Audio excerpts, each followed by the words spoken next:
In this last year, 2022, we have heard about hypersonic missiles countless times.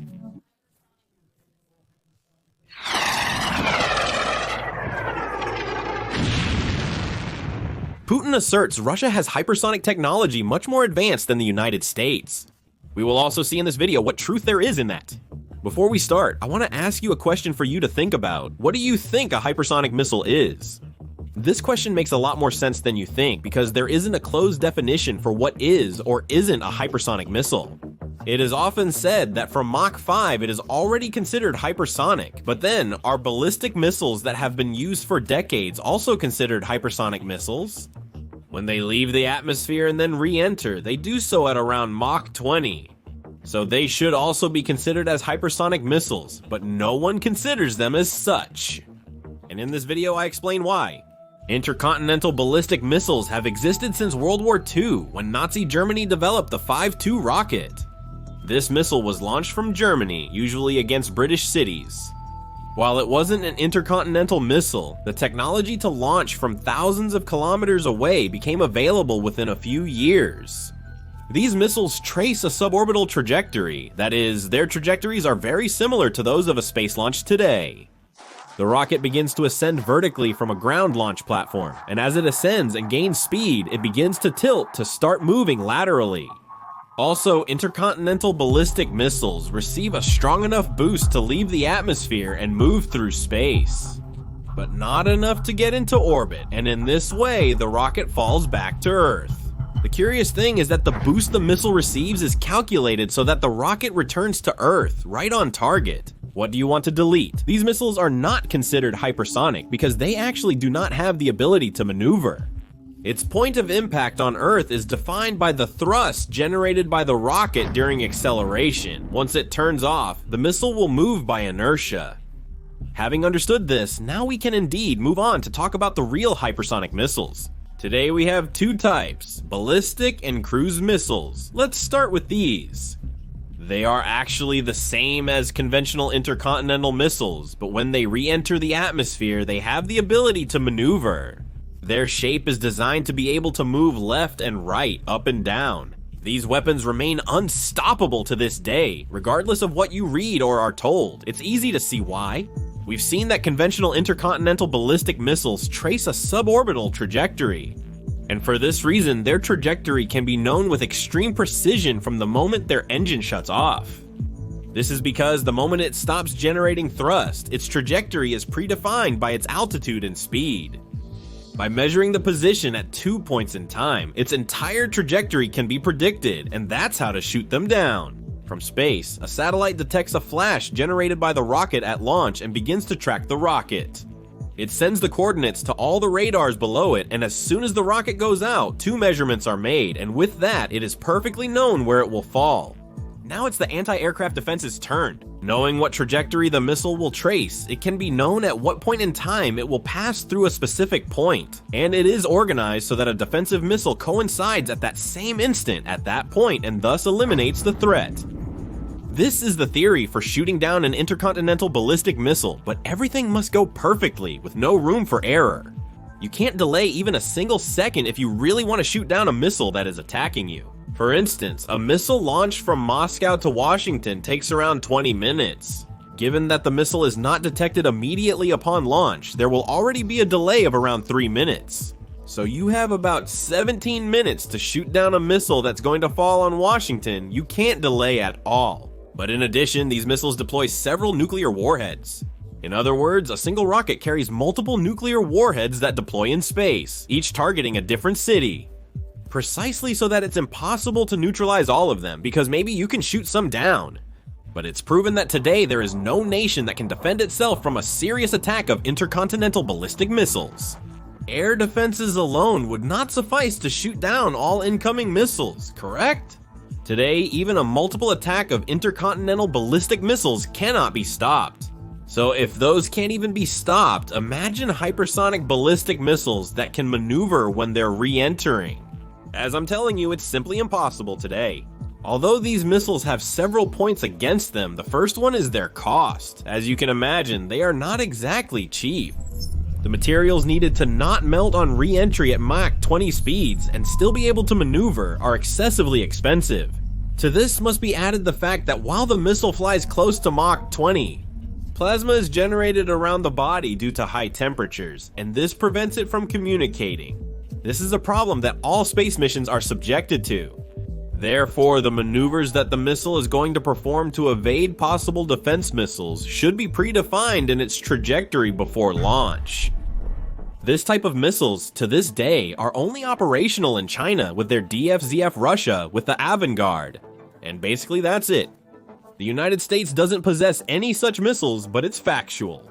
They have said they will put a hypersonic ballistic missile into service by 2023, the current year. However, it remains to be seen if they will fulfill this promise. And now is when we move on to the other type of hypersonic missiles, the hypersonic cruise missiles.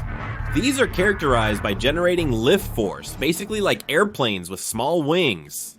In this way, the range is very large for a given amount of fuel.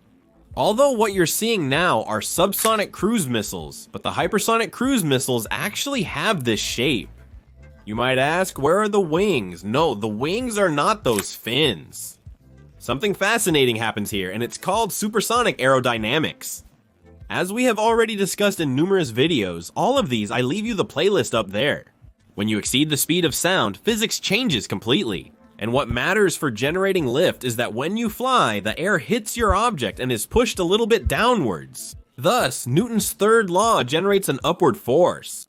From a technical standpoint, that is the shock wave, where pressure drastically increases. And if we compare the bottom part with the top part, there is much more pressure at the bottom, and that's what keeps the vehicle flying. And that's why hypersonic missiles really don't need wings, because the belly of the vehicle itself is capable of generating a pressure that will keep the vehicle flying. But this is only the case because hypersonic missiles are designed to operate at very high speeds. It's impossible for it to generate lift without wings at Mach numbers below 4 or even 5. Anyway, the aerodynamic efficiency of these types of vehicles is very low, and that's why the range of Coursera's hypersonic missiles will never be very high. To understand what aerodynamic efficiency is, a parameter is used that tells you, in case you turn off the engines, how many meters you can move forward for every meter you descend. This is called 50/500 because it is actually a relationship between the lift that a body generates compared to its drag. To give you an idea, a glider can have an 50/500 value of more than 50.